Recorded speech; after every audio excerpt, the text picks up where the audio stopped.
اعوذ باللہ من الشیطان الرجیم بسم اللہ الرحمن الرحیم الحمد للہ رب العالمین والصلاة والسلام علی اشرف الانبیاء والمرسلین سیدنا و مولانا ابی القاسم محمد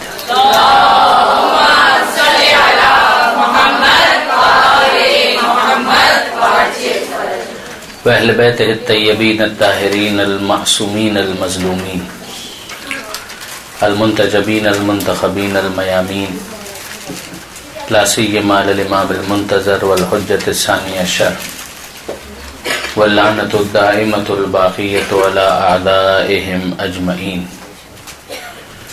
من يوم ظلمهم إلى قيام يوم الدين. أما بعد فقد قال الله سبحانه وتعالى في القرآن الحكيم بسم الله الرحمن الرحيم الرحمن علم القرآن خلق الإنسان علمه البيان. صلوات على محمد وآل محمد.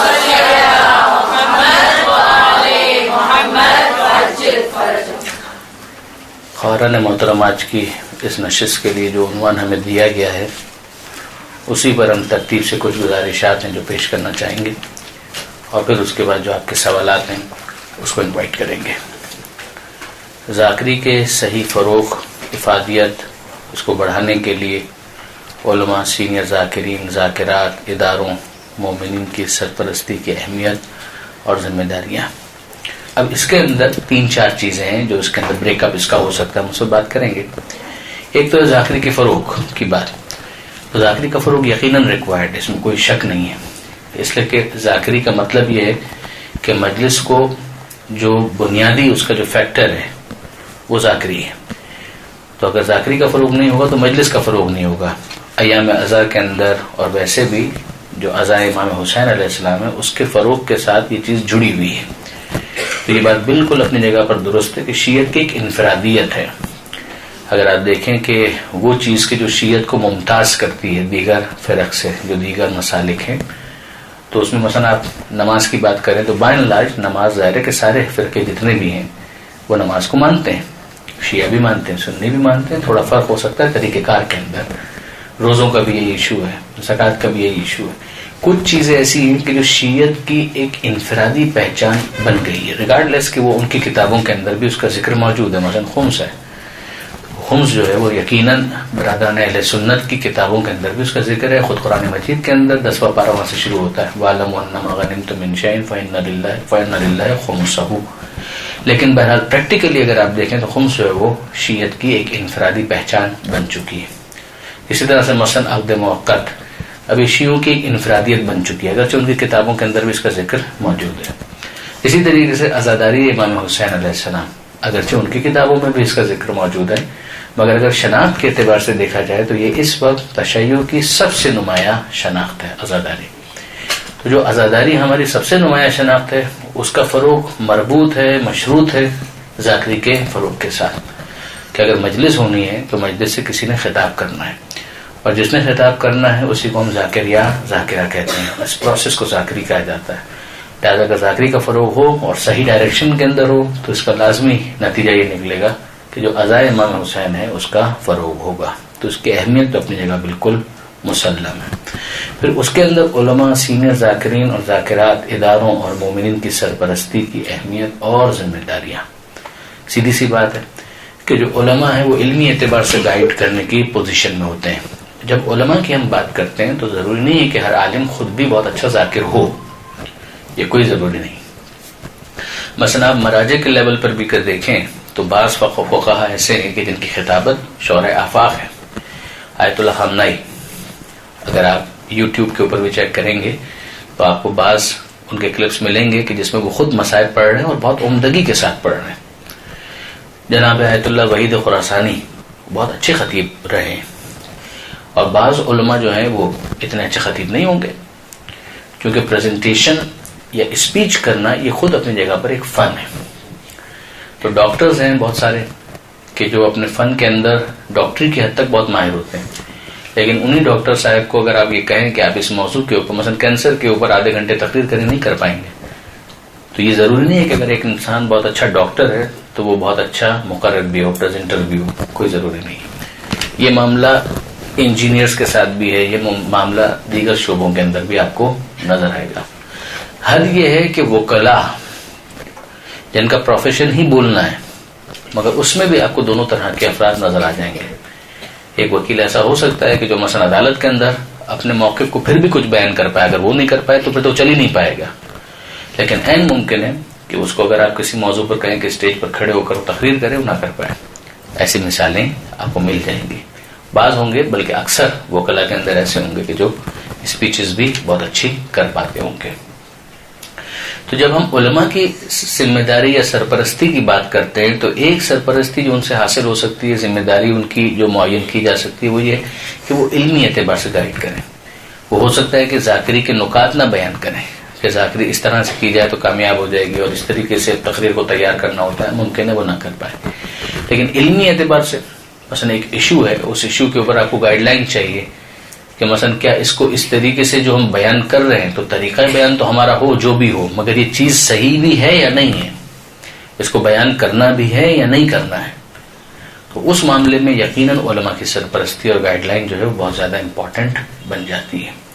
پھر اس کے بعد کچھ ہوں گے جو ذاکرین ہیں اور سینئر ذاکرین ہیں، اگر آپ کسی فقہی مسئلے کے اندر ان سے رہنمائی حاصل کرنا چاہیں تو وہ کہیں گے کہ نہیں ہمیں نہیں معلوم، اگر وہ ذمہ دار ذاکر ہیں، خطیب ہیں، تو وہ کہیں گے کہ ہمارا شعبہ نہیں ہے، لیکن اگر آپ ذاکری کے نکات کے عنوان سے کوئی چیز ان سے ڈسکس کرنا چاہیں تو یقیناً وہ آپ کی گائیڈنس کا سامان کر سکتے ہیں۔ سینئر ذاکرین بھی اس میں اپنا کردار ادا کر سکتے ہیں، ذاکرات بھی ادا کر سکتی ہیں۔ بڑا ایک آئیڈیل کمبینیشن اس وقت ہمارے سامنے آتا ہے کہ جہاں پر ایک عالم ہو اور وہ ذاکر بھی بہت منجھا ہوا ہو، تو پھر ظاہر ہے کہ 2-in-1 کمبینیشن ہمارے سامنے آتا ہے کہ ایک پرسنالٹی اور اس کے اندر دونوں چیزیں موجود ہو، صاحب علم بھی ہے یا مثلا کم سے کم کتابیں کھول کر وہ چیزوں کو گراسپ کر سکتا ہے، کم سے کم دیکھ کر اس کو بتا سکتا ہے، اور ساتھ ہی چونکہ وہ خود بہت اچھا ذاکر بھی ہے لہذا وہ اس اعتبار سے بھی گائیڈ کر سکتا ہے۔ اداروں اور مومنین کی سرپرستی، ظاہر ہے کہ مومنین کی سرپرستی دو انداز سے ہو سکتی ہے، ان کا مجلس کے اندر آ کر شرکت کرنا، مومنین کا اپنے گھروں کے اندر مجلسوں کا انعقاد کرنا، یعنی وہ مجلس کے میزبان بن جائیں اور ان ذاکرین اور ذاکرات کو کہ جو ابھی بالکل ابھر رہے ہیں ان کو موقع دے۔ جو ذاکر یا ذاکرہ منجے ہوئے ہیں ان کو تو ظاہر ہے کہ مواقع ملیں گے، لیکن وہ جو ابھی ابھر رہے ہیں ان کو تو بہرحال سرپرستی کی ضرورت ہے۔ تو اس کے اندر اس میں کوئی شک نہیں ہے کہ مومنین کا رول اس اعتبار سے کہ وہ بانی مجلس بن رہے ہیں، میزبان بن رہے ہیں، تو ان کا رول بہت امپورٹنٹ بن جاتا ہے۔ اس میں پھر دو چیزیں ہوتی ہیں، ایک یہ ہوتی ہے کہ پوری مجلس کی ذمہ داری اس نئے ذاکر یا ذاکرہ کو دے دی جائے، یا ایک بہت اچھا ایک ٹرینڈ ہوا کرتا تھا، ابھی بھی کہیں کہیں ہے، پیش خانی کا، کہ جو یہ ابھی ناتجربہ کار ذاکرہ ہے یا ذاکر ہے اس کو موقع دیا جائے کہ وہ اصل ذاکر سے پہلے 15 منٹ 20 منٹ وہ گفتگو کرے۔ لکھنؤ کے اندر یہ بہت رہا، مجھے نہیں معلوم اب یہ کتنا وہاں پر ہے، لیکن پہلے یہ سلسلہ رہا کرتا تھا۔ تو اب بھی اگر مثلا یہ ہو تو کوئی حرج نہیں ہے۔ خود ہمارے بعض دوست ہیں کہ جو اپنے بارے میں بتاتے ہیں کہ وہ پیش خانی کرتے رہے مشہور ذاکرین سے پہلے، تو اس میں کوئی حرج نہیں ہے۔ یہ چیز کون کرے گا؟ یہ ظاہر ہے کہ بانی مجلس ہی اس کام کو انجام دے سکتے ہیں کہ آپ اپارچونٹی تو دیں، اگر آپ اپارچونٹی ہی نہیں دیں گے تو وہ کیسے تجربہ حاصل کریں گے؟ تو اس تجربے کے حصول کے لیے بانی مجلس جو یقیناً عام مومنین بھی ہو سکتے ہیں، ادارے بھی ہو سکتے ہیں، ان کو چاہیے کہ وہ اس میں اپنا ایک کردار ادا کریں، تو یہ سرپرستی بھی ہوگی اور اس کے ذریعے سے عزاداری کا فروغ بھی ہو پائے گا۔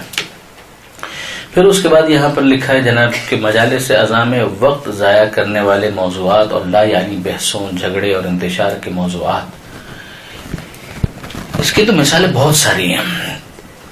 اگر آپ ہوم ورک کر کے مجلس تیار کریں گے تو اس کے امکانات کم ہو جائیں گے، اور اگر آپ ہوم ورک کیے بغیر مجلس میں چلے جائیں گے اور خطاب کریں گے تو اس کے امکانات بہت زیادہ بڑھ جائیں گے۔ اس لیے کہ فی البدی تقریر کرنا، اس کو ایک دفعہ 2 دفعہ تو ایکسیپٹ کیا جا سکتا ہے، لیکن اگر کسی کی روش ہی یہ ہے کہ وہ فی البدی تقریر کرے تو یہ کوئی بہت پسندیدہ چیز نہیں ہے۔ یہ میں آپ کو خود اپنا ذاتی تجربہ عرض کرتا ہوں کہ اپنے ٹین ایج کے اندر اور مدرسے کی تعلیم کے بالکل ابتدائی زمانے میں مجلسے میں پڑھا کرتا تھا، اور میں سمجھتا تھا کہ فی البدی تقریر کرنا جو ہے وہ کارنامہ ہے، یعنی مزہ تو یہی ہے کہ انسان جو ہے وہ فی البدی تقریر کرے. آپ گئے اور آپ نے کہا کہ مثلا کیا موضوع آپ چاہتے ہیں اور آپ اس کے اوپر تقریر کرتے ہیں. ٹھیک ہے, اگر آپ مثال کے طور پہ سلمان فارسی ہیں تو یہ ہو سکتا ہے, مالک اشتر اگر آپ ہیں تو یہ کام ہو سکتا ہے. یعنی میں معصومین کی بات نہیں کر رہا. اب مثلا مولانا مرزا صادق حسن صاحب وہ اگر یہ کہیں تو بات سمجھ میں آتی ہے. تو اس طرح کے تو کچھ ایکسیپشنل کیسز ہوں گے, لیکن کیا واقعا یہ کوئی بہت اچھی چیز ہے؟ یہ کوئی اچھی چیز نہیں ہے. طریقہ کار اگر ایک انسان یہ بنا لے تو پھر وہ ٹھوکر کھائے گا لازمی طور پر, کہ وہ ایبرپٹ بہت ساری باتیں کر جائے گا. لیکن اگر آپ صحیح طریقے سے ایک تقریر کو تیار کرنا چاہتے ہیں, ابھی آپ اگر فرض کیجئے کہ تجربہ آپ کا بہت زیادہ ہو چکا ہے تو وقت کم لگے گا, لیکن بالکل اسٹارٹ میں اگر ایک انسان اس فیز کے اندر داخل ہو رہا ہے تو آپ کو گھنٹوں دینے پڑیں گے. ممکن ہے 6 گھنٹے, 7 گھنٹے, 8 گھنٹے, 10 گھنٹے, 12 گھنٹے, اور پھر اس کے بعد کہیں جا کر آپ ایک مجلس کو مناسب انداز سے ترتیب دے سکیں. طریقہ کار اس کا یہی ہوگا کہ انسان جو ایک موضوع کا انتخاب کرے, اس موضوع سے متعلقہ قرآن کی آیتوں کو سارٹ آؤٹ کرے, اس سے متعلق اگر حدیثوں کے اندر کہیں چیزیں اس کو نظر آتی ہیں تو ان کو سارٹ آؤٹ کرے, ان سب کو لکھے, پھر اس میں دیکھے کہ وہ کن کن چیزوں کی طرف اٹریکٹ ہو رہا ہے, یعنی کون سی ایسی آیتیں ہیں کہ جو اس کو اپیل کر رہی ہیں اس موضوع کے اعتبار سے. پہلے اس نے 10 آیتوں کا سلیکشن کر لیا, بعد میں سیکنڈ راؤنڈ کے اندر جب ان 10 آیتوں کو ری وزٹ کرے گا تو ممکن ہے کہ ان 10 میں سے وہ 5 کا انتخاب کرے. پھر 5 آیتوں کا جن کا اس نے انتخاب کیا ہے اس کی وہ تفسیر کھولے, تفسیر نمونہ کو مثلا دیکھنا شروع کرے. پھر تفسیر نمونہ قرآن مجید کے حوالے سے آپ کو مواد بہت مل جائے گا اس کے اندر. پھر آپ نے ان تفسیروں سے ان چیزوں کو نوٹ ڈاؤن کیا, اور پھر اس کے بعد اس کے نکات کو خلاصتاً لکھنا شروع کیا. ایک طریقہ یہ ہے کہ انسان پوری تقریر لکھے. یہ بھی بعض افراد نے کام کیا ہے کہ وہ ابتدائے ذاکری کے زمانے میں پوری تقریر لکھا کرتے تھے, الف سے لے کر یہ تک, اور پھر اس کے بعد بعض افراد کا طریقہ کار یہ بنا کہ 2-4 تقریریں, 5 تقریریں, 10 تقریریں اس طرح سے انہوں نے لکھی. پھر اس کے بعد ان کو سمجھ میں آ گیا کہ اب کیا معاملہ کس طریقے سے آگے بڑھے گا, تو پھر وہ نکات لکھا کرتے تھے. تو بالکل اگر آپ را فارم کے اندر دیکھیں تو پہلا مرحلہ یہ ہوتا ہے کہ خام مال جس طریقے سے ہوتا ہے, خام مال تیار کیا جاتا ہے, تو آپ وہ نکات لکھتے چلے جائیں. اس میں ترتیب بھی ضروری نہیں ہے. مثلا آپ نے جو 5 آیتیں سارٹ آؤٹ کی ہیں, آپ نے ان 5 آیتوں کی تفسیر دیکھی, جو آپ کو نقطہ سمجھ میں آ رہا ہے آپ ان نکات کو لکھتے چلے جائیں. پھر اس کے بعد اس کو ری وزٹ کریں اور اس کو ان آرڈر لانے کی کوشش کریں. ایک دفعہ وہ آرڈر میں آ جائے تو اب آپ کو سمجھ میں آ گیا کہ یہ ہے میرا اسکیچ, ایک خاکہ میرے سامنے بالکل واضح ہو گیا. اس خاکے کی روشنی میں یا تو پوری تقریر لکھ لیں یا اسی خاکے کو مربوط کریں مزید. اس کے اندر اب حدیثوں کو بھی بلائنڈ کرتے چلے جائیے, دوسری چیزوں کو بھی بلائنڈ کریں. اور پھر اس کے اندر مثلا آپ کے پاس ایک موضوع تھا خلوص کا, توکل کا, ایمانداری کا, امانت کا, صداقت کا, جو بھی موضوع آپ رکھنا چاہیں, اس موضوع سے متعلق اگر آپ کو کچھ واقعات مل جائیں تاکہ وہ سامعین کے اوپر اس کا ایک امپیکٹ ہوتا ہے. تو اگر کوئی واقعہ آپ کو مل جاتا ہے, کوئی سٹوری اس کے اندر آپ کو مل جاتی ہے, کوئی کہانی آپ کو مل جاتی ہے, دونوں طرح کی ہو سکتی ہے. ایک جو بالکل صحیح سچا واقعہ اور ایک حکایت. شیخ سعدی بہت کچھ جو نقل کرتے تھے وہ ضروری نہیں ہے کہ کوئی واقعہ ہو, مگر ایک کہانی آپ خود بھی بنا سکتے ہیں جس کو آپ بطور مثال پیش کریں, ایک حکایت کو پیش کریں, ایک مثال پیش کریں, آپ بنا سکتے ہیں. آپ اس کو وضاحت کے ساتھ کہہ بھی سکتے ہیں کہ مثلا کی مثال ہے, یا آپ کہہ سکتے ہیں کہ فلاں کتاب کے اندر یہ حکایت لکھی ہوئی ہے, یا فلاں کتاب کے اندر یہ واقعہ لکھا ہوا ہے, اور پھر اس واقعے کو جس کا تعلق اس موضوع کے ساتھ ہو پھر اگر آپ بیان کریں تو اس کے ذریعے سے ہوتا یہ ہے کہ پورا جو موضوع ہے کئی مرتبہ وہ اس ایک واقعے کے ذریعے سے ذہن کے اندر اور دل میں نقش ہو جاتا ہے. تو ایک انسان کی جو فطری جو انکلینیشن ہے, تمایل, اس کا میلان قلبی وہ واقعات کی طرف ہوتا ہے. خود قرآن مجید نے بہت سے واقعات کو بیان کیا ہے, تو ان سے بھی استفادہ کیا جا سکتا ہے. شہید مطہری نے سچی کہانیوں کے عنوان سے بہت سارے واقعات کو جمع کر دیا. آیت اللہ دستگیب شیرازی کی کتاب جو ہے داستان ہے پراگندہ بکھرے موتی کے نام سے جس کا اردو ترجمہ ہوا, اس کو آپ دیکھ سکتے ہیں. پند تاریخ کے نام سے کئی کتابیں آ چکی ہیں. ان سب کے اندر بہت واقعات موجود ہیں جو آپ کے موضوعات سے مربوط ہوں گے. ان کو اگر آپ ایڈ کرتے ہیں تو اس کے اندر بھی یقیناً فائدہ ہو سکتا ہے. تو یہ بھی اپنی جگہ پر ایک تیاری کا طریقہ ہے. اگر آپ صحیح طریقے سے تیاری کر لیں تو پھر لا یعنی موضوعات کا مطلب ہی کوئی باقی نہیں رہتا. کیا ضرورت پڑے گی کہ انسان ادھر ادھر خواہ ٹامکٹویاں مارے. پھر اس کے بعد انتشار. لا یعنی کا تو مطلب یہ ہے کہ جس کا کوئی مطلب نہیں ہے، لیکن یہ ہے کہ اگر ایک انتشار والا موضوع ہے تو وہ موضوع تو بنتا ہے، لیکن اس کے نتیجے میں لوگ مزید پراگندگی کا شکار ہو جائیں گے، منتشر ہو جائیں گے، جل نہیں ہوں گے، ایک دوسرے سے نفرت کرنے لگیں گے، ایک دوسرے سے دور ہونے لگیں گے. ایسے موضوعات کا انتخاب نہیں کرنا چاہیے. کوشش کرنی چاہیے کہ اس کو ایوائڈ کریں. اگر آپ سمجھتے بھی ہیں کہ یہ موضوع کوئی بہت ضروری موضوع ہے تو اس کو بڑے علماء کے لیے چھوڑ دیجیے، اس میں آپ لوگ نہ پڑھیں. خواتین خاص طور پر میرا مشورہ ہے کہ وہ ان موضوعات کے اوپر بہت زیادہ فوکس کریں کہ جس کا تعلق فیملی لائف کے ساتھ ہے. پہلے بھی شاید میں نے یہ بات کہی ہوگی کسی نشست کے اندر پچھلے سال جب آیا تھا یا اس سے پہلے، لیکن یہ ہمارا مشورہ ہے. فیملی لائف بہت بڑا ایشو ہے، بہت بڑا موضوع ہے. اس کے اندر یعنی توکل کا فیملی لائف کے اوپر کیا اثر ہے، توسل کا فیملی لائف کے اوپر کیا اثر ہے، مثلا سچائی کا فیملی لائف کے اوپر کیا اثر ہے، ایمانداری کا فیملی لائف کے اوپر کیا اثر ہے، اخلاقیات کا فیملی لائف کے اوپر کیا اثر ہے. ہم یہ کہیں کہ خوش گفتاری یا اچھے انداز سے بات کرنا، اس کا فیملی لائف پر کیا اثر ہے، خاندانی زندگی کے اوپر کیا اثر ہے. یعنی آپ جو بھی موضوع لیں، اگر اس موضوع کو کہیں آخر میں ریلیٹ کر کے یہاں پر مربوط کریں تو بہت اچھا ہے. جیسے ہم کہتے ہیں نا، کوئی بھی مجلس فضائل کے بغیر نہیں ہونی چاہیے. امیر المومنین کے فضائل کا کچھ نہ کچھ اس کے اندر اظہار ہونا چاہیے، چاہے 2 منٹ ہو، 3 منٹ ہو، 5 منٹ ہو، 10 منٹ ہو، کچھ ضرور ہونا چاہیے. کئی دفعہ ہوتا ہے کہ انسان ایک موضوع کے اوپر گفتگو کر رہا ہے، نہیں بول پاتا، فضائل کی طرف وہ نہیں آ پاتا، نہیں آ پاتے تو آپ لائیں اس کو، 2 منٹ 3 منٹ لے کر آئیں اس کو. فضائل ضرور ہونے چاہیے. بالکل اسی طریقے سے میں کہوں گا کہ اگر خواتین کی مجلس ہے تو اس کے اندر فیملی لائف کا کچھ نہ کچھ ذکر ضرور ہونا چاہیے. یہ موضوعات اگر آپ لے لیتے ہیں تو پھر اس کے بعد ضرورت نہیں باقی رہتی ہے کہ مثلا ان موضوعات کو ٹچ کیا جائے جو انتشار کی طرف انسان کو لے جائے. مثلا میں آپ کو ایک مثال دیتا ہوں. انتشار والے موضوعات کے اندر کچھ وہ چیزیں ہو سکتی ہیں کہ جن کو مسائل کے عنوان سے آپ بیان کرنا درست نہیں سمجھتے. ممکن ہے کہ آپ کی ترجیح کے اعتبار سے اس چیز کو مسائل کے اندر بیان کرنا درست نہ ہو تو آپ نہ بیان کریں، لیکن اس کے اوپر خواہ ایک کرٹیسزم کا دروازہ نہ کھولیں، جبکہ دیگر بہت سے علماء اس کے قائل موجود ہیں، بہت سے اس کے قائلین موجود. مگر جناب قاسم کا جو عقد کا معاملہ ہے، میں نہیں پسند کرتا کہ اس کو انتشار کا باعث بنایا جائے، نہیں کرنا چاہیے. جناب فاطمہ صغرا والا ایشو ہے، اگر آپ کے نزدیک ثابت نہیں ہے جناب فاطمہ صغرا کا وجود، آپ مت پڑھیں، ان سے مربوط مسائل نہ پڑھیں. لیکن اگر جو دوسرے پڑھ رہے ہیں تو ان کے پاس بھی کوئی دلائل ہے، ایسا نہیں کہ وہ ہوا میں پڑھ رہے ہیں، کتابوں میں کچھ نہ کچھ آیا ہے، اس کے قائلین موجود ہیں. لہٰذا اگر آپ نہیں پڑھنا چاہتے آپ نہ پڑھیں. میں یہ نہیں کہہ رہا کہ آپ پڑھیں لازمی طور پر، نہ پڑھیں، لیکن اگر آپ نہیں پڑھتے ہیں وہ ایک الگ چیز ہے. آپ اس کو طنز کا نشانہ بنائیں، تنقید کا نشانہ بنائیں، اور اس کے نتیجے میں انتشار ہو وہ اپنا کریں. یہ میرا مشورہ ہے. اس طرح کی بہت ساری دوسری چیزیں ہیں. یہ جناب قاسم کا جو ایشو ہے حال ہی میں واپس سے اس کو بہت زیادہ ہائی لائٹ کیا گیا. اس کے اندر میں آپ کو یہی مشورہ دوں گا، آپ اصلاحات کے نام پر دوسرے بہت سے کام کرنے کے ہیں ان کو کریں.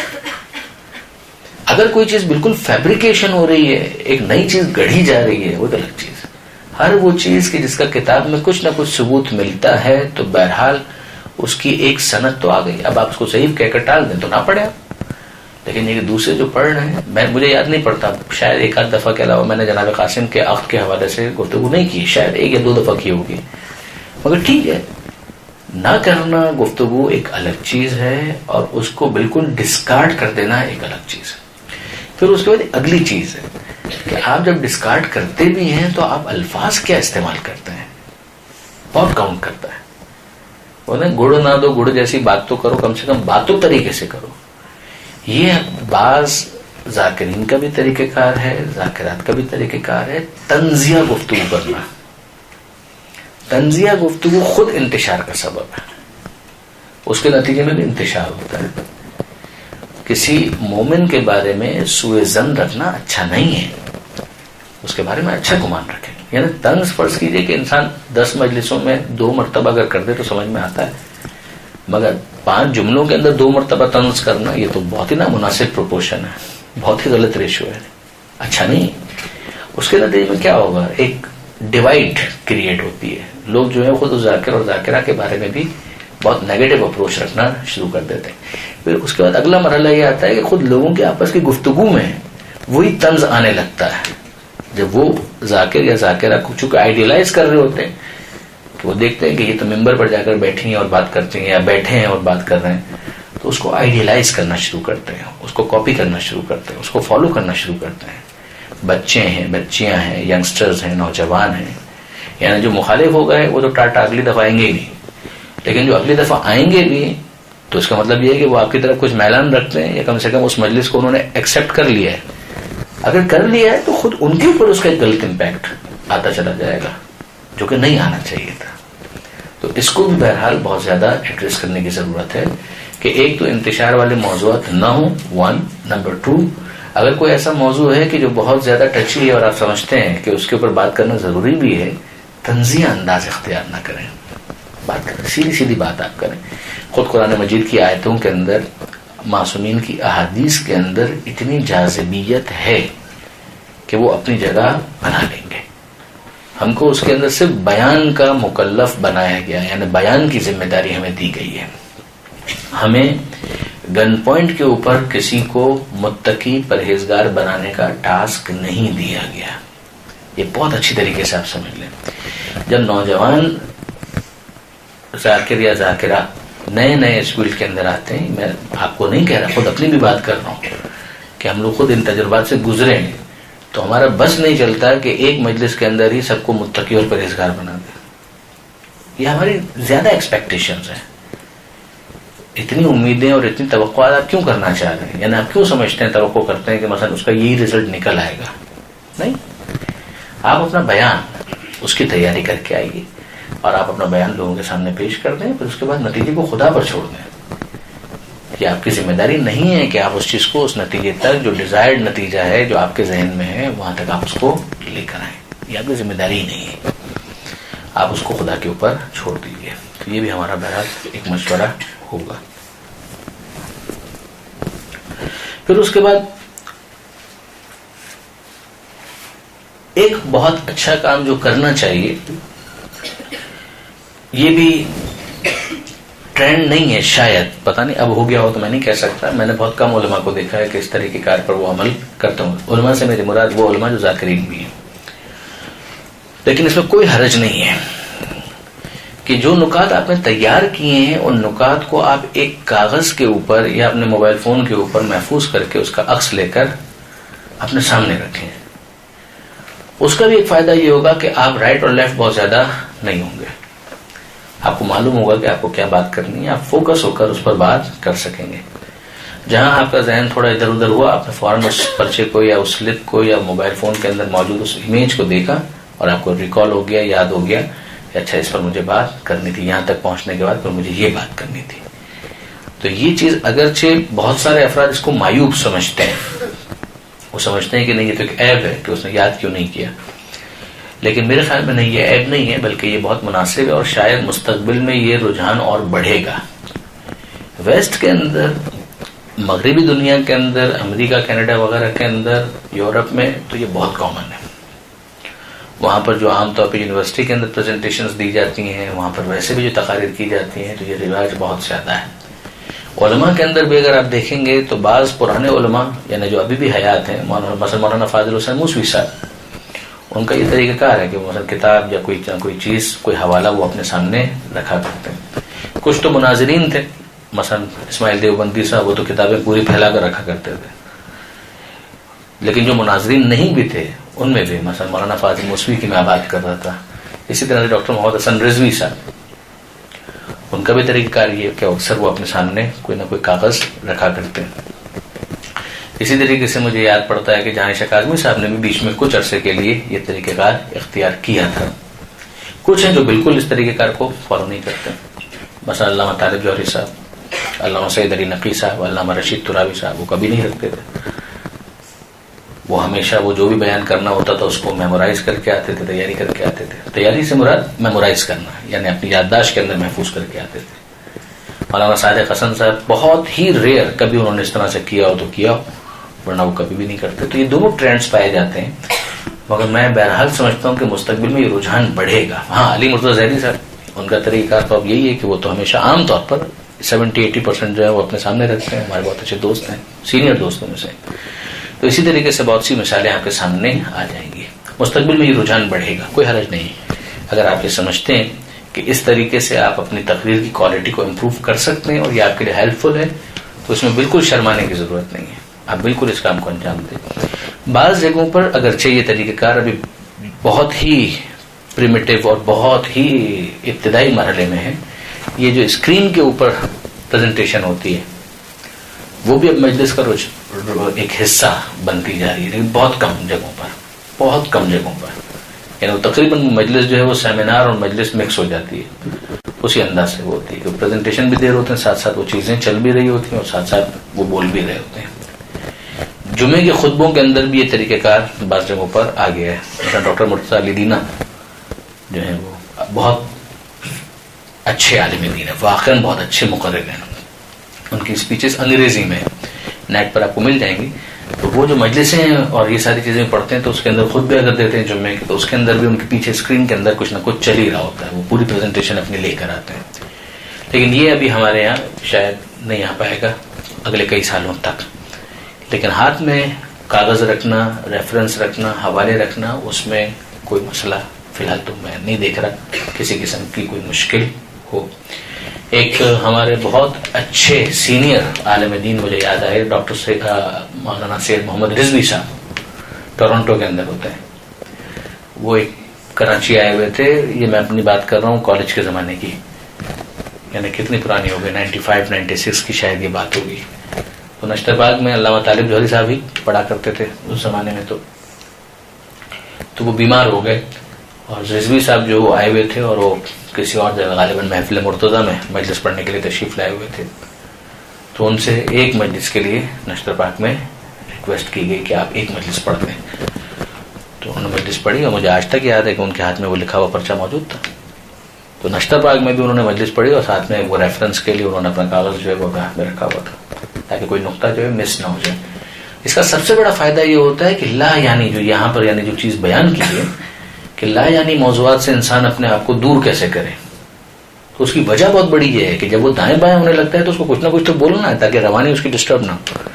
تو اس وقت سلپ آف ٹنگ کے چانسز بہت زیادہ ہوتے ہیں کہ زبان پھسل جائے گی, جیسے کہ اچانک وہ کسی اور چیز پر بولنا شروع کر رہا ہے, لوز ٹاک ہو جائے گی. ایک بے ربط گفتگو, ایک ایسی بات کہ جس کا کوئی وزن نہیں, اس کی زبان سے نکل جائے گی, پھر اس کو بعد میں ڈیفینڈ کرنا پڑے گا. یہ بھی بڑی بدقسمتی ہے نا کہ اگر کوئی لوز ٹاک ہو گئی ہے تو انسان پھر بڑی شرافت کے ساتھ اس کو ایکسیپٹ کر لے, ایڈمٹ کر لے کہ مجھ سے غلطی ہوئی, معذرت چاہتا ہوں. لیکن یہ پھر اتنا حوصلہ عام طور پر ہوتا نہیں ہے. دو چیزیں بہت امپورٹنٹ ذاکری کے لیے. نمبر ایک تیاری, پوری تیاری. لیکن نمبر دو, اگر کوئی چیز نہیں معلوم ہے تو اس مسئلے کے اندر اپنی رائے نہ دیں. ممبر سے بھی اور ممبر سے اترنے کے بعد اگر کوئی سوال کرے, آپ کو پتا ہے آپ بیان کریں. اگر آپ کو نہیں معلوم ہے تو ٹھوکم ٹھاک کرنے کی کوئی ضرورت نہیں ہے, تکے بازی کرنے کی کوئی ضرورت نہیں ہے. پیار سے اس کو کہنا معذرت چاہتا ہوں, مجھے نہیں معلوم, میں بعد میں دیکھ کر بتاؤں گا, یا فلاں عالم سے آپ اس مسئلے کو پوچھ سکتے ہیں, یا عالمہ سے آپ اس مسئلے کو پوچھ سکتے ہیں. یہ اگر آپ میں حوصلہ ہے تو آپ ممبر پر جائیں. اگر یہ حوصلہ نہیں ہے تو بالکل ممبر پر مت جائیں. اس میں اس بات کی بھی پرواہ نہ کریں کہ جو مسئلہ ہے وہ تو بڑا سامنے کا ہے لیکن اس کا جواب مجھے نہیں معلوم ہے تو یہ میری بڑی انسلٹ ہو جائے گی. کوئی انسلٹ نہیں ہوگی, آپ کا اعتبار بڑھ جائے گا کہ یہ ٹھوکم ٹھاک نہیں کرتی ہیں, جن کو معلوم ہوتا ہے تو یہ بولتی ہیں ورنہ نہیں بولتی ہیں. اب اگر مثال کے طور پر واقعی وہ اتنی سامنے کی چیز ہے تو آپ زیادہ تیاری کریں نیکسٹ ٹائم, تاکہ اگر کبھی اس طرح کی کوئی چیز آئے تو آپ کو توقف نہ کرنا پڑے, آپ اپنی رائے کا اظہار کر سکیں. لیکن فرض کیجئے بعد میں بھی یہی ہوتا ہے اور نہیں معلوم ہے تو اتنا حوصلہ ہونا چاہیے کہ آپ نہ بولیں. تو دو چیزیں, ایک تیاری, بھرپور تیاری, اور دوسری چیز یہ کہ ان موضوعات پر نہیں بولنا ہے کہ جس پر تیاری نہیں ہے, صاف منع کر دینا ہے. بعد میں نیچے اتر کر اگر کوئی سوال کرے, اس سوال کا جواب آپ کو معلوم ہے آپ دیجیے, جواب نہیں معلوم ہے آپ توقف اختیار کریں. لا ادری نصف العلم, یہ عربی کے اندر کہا جاتا ہے کہ اگر کوئی شخص یہ کہنا جانتا ہے کہ مجھے نہیں معلوم، تو اس کا مطلب یہ ہے کہ آدھا علم اس کے پاس ہے، یعنی کم سے کم عدم علم کے بارے میں وہ مطلع ہے، ورنہ تو کمپاؤنڈ اگنورنس ہے، جہل مرکب ہے کہ نہیں جانتا اور یہ بھی نہیں جانتا کہ نہیں جانتا، تو پھر اس کا علاج بہت مشکل ہے، پھر وہ اپنے آپ کو کریکٹ نہیں کر پائے گا، اور یہیں سے پھر ایروگنس آتا ہے، تکبر آتا ہے۔ تو بہت بڑا جو اخلاقی مسئلہ ہے وہ یہ ہے اس کے اندر۔ بہرحال یہ کچھ گزارشات تھی اس موضوع کے حوالے سے، کچھ سوالات اگر آپ کہیں تو ارشاد فرمائیے۔ درود بھیجے گا محمد و آل محمد۔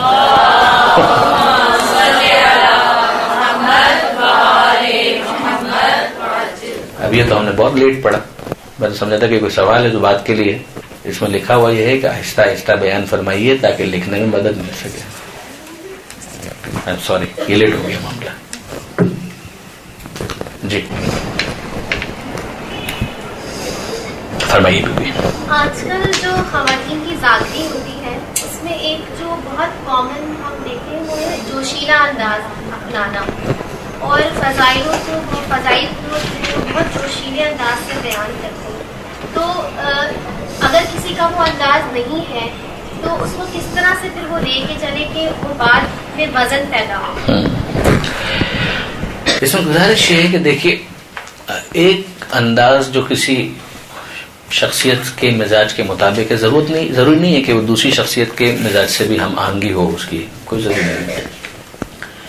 مثلا اب آپ بالکل ایک جوشیلا انداز علامہ رشید ترابی صاحب کا ہوا کرتا تھا، ان کی گفتگو کے اندر ایک اتار چڑھاؤ تھا، بات کو وہ لے کر چلتے تھے اور وہ بات جو ہے وہ اپنے پیک پر پہنچتی تھی، پھر اس کو مسائل کے ساتھ مربوط کرتے تھے، اور اس کے اندر بھی آواز ان کی بہت اونچی ہوتی تھی، اور پھر وہ اس کو کنکلوڈ کرتے تھے۔ اس کے مقابلے میں آ جائیے، بلکہ اسی صف میں آپ علامہ طالب جوہری صاحب، یہ سب جوشیلے انداز میں پڑھنے والے ہیں۔ دوسری طرف آ جائیں، مثلا آپ علامہ سید علی نقی صاحب کو دیکھیں، اگر آپ نے ان کی تقریریں سنی ہیں، یوٹیوب کے اوپر ہے، تو آپ کو اندازہ ہوگا کہ وہ بالکل دھیمے لہجے میں گفتگو کیا کرتے تھے۔ ڈاکٹر قلب صادق اس کی ایک اور مثال ہے، بہت دھیمے لہجے کے اندر جیسے گفتگو ہو رہی ہے، بات چیت ہو رہی ہے، ویسی ان کی اسپیچ ہوتی ہے۔ اسی میں آپ ہمارے جو سینئر دوست ہیں علامہ سید علی مرتضیٰ زیدی صاحب، ان کو بھی آپ شامل کریں، وہ بھی کوئی بہت زیادہ چیخ پکار وہاں پر آپ کو نظر نہیں آئے گی، مسائل میں تھوڑا زیادہ لیکن ویسے نہیں نظر آئے گی۔ تو یہ ان کا انداز ہے، یہ ان کا انداز ہے، تو ہر ایک اپنے نیچرل انداز کے اوپر چلے۔ خامہ خواہ زبردستی کی جو چیخ پکار ہے وہ اچھا بھی نہیں ہے، وہ اچھا بھی نہیں لگتا ہے اس کے اندر۔ پھر اس کے بعد اگلی چیز ہے، ایک انسان ایک نیچرل واقع وہ جوش محسوس کر رہا ہے اپنے اندر اور اس کا اظہار کر رہا ہے، یا تصنع ہے، بناوٹ ہے۔ یعنی ایک موقع ہے کہ جب وہ فضائل پڑھتے خود اتنا انوالو ہو جاتا ہے کہ ہاں ٹھیک ہے، کچھ سمجھ میں بھی آتا ہے کہ اس وقت اس کا چیخنا ایک بالکل ایک منطقی چیخنا ہے، اور ایک یہ کہ زبردستی وہ چیخ رہا ہے، یعنی وہ خود بھی نہیں چاہ رہا، لیکن یہ کہ اس موقع پر چونکہ مجبور ہو چکا ہے اور چاہتا ہے کہ کسی طریقے سے اس انداز کو اختیار کرے، لہٰذا وہی کام کر رہا ہے۔ خواتین کی مجلسیں ظاہر ہے کہ میں نے براہ راست تو نہیں سنی ہے، لیکن پتہ نہیں، میرا خیال ہے کہ شاید صنف نازک کے ساتھ بہت زیادہ یہ چیخم پکار، یہ جوش والا انداز شاید اچھا بھی نہیں لگے گا، لیکن مجھے معلوم نہیں ہے، میں اس پہ تبصرہ نہیں کرتا، لیکن یہ کہ مجھے کچھ عجیب سا لگے گا کہ مثال کے طور پہ اسی طرح جس طرح رشید ترابی صاحب تقریر کرتے تھے، اگر وہ خاتون تقریر کرنے لگیں تھوڑا عجیب سا لگے گا۔ ہاں، جیسے مثال کے طور پر آپ جوش والی تقریر کوئی دیکھیں، مثلا خانم طیبہ بخاری صاحبہ، she is a very good speaker, no doubt about it, بہت ہی اچھی مقررہ ہے، تو وہ یعنی ان کے دوسرے کچھ مشکلات ہو سکتی ہیں، میں اس پہ کوئی تبصرہ نہیں کر رہا، میں ان کی تقریر کی بات کر رہا ہوں، کیونکہ کچھ میڈیا پہ ان کی اسپیچز وغیرہ آئی تھیں، وہ واقعی بہت امپریسو تھی، اس میں کوئی شک نہیں۔ تو وہ ایک بالکل نیچرل انداز ہے۔ آپ اردو پہ ان کی گرفت دیکھیں، الفاظ کی جو روانی ہے اس کو اگر آپ دیکھیں، اشعار کا جو استعمال ہے اس کو اگر آپ دیکھیں تو اس کو اپریشیٹ کے بغیر چارہ نہیں۔